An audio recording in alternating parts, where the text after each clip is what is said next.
Militer Rusia menghancurkan Howitzer 155 mm 777 buatan Amerika Serikat bersama 30 operator Ukraina. Senjata ini digunakan tentara Ukraina menggempur daerah pemukiman Donetsk sepekan terakhir.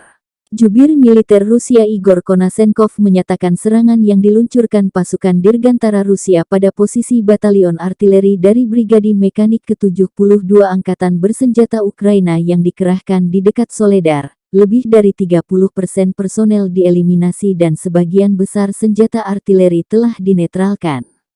Serangan presisi tinggi yang diluncurkan pasukan Dirgantara Rusia mengakibatkan musnahnya hanggar yang menyimpan Howitzer 155 mm 777 buatan Amerika Serikat dan hingga 30 militan Ukraina yang telah menembaki daerah pemukiman Donetsk, kata Igor Konasenkov dikutip Tribun Timur.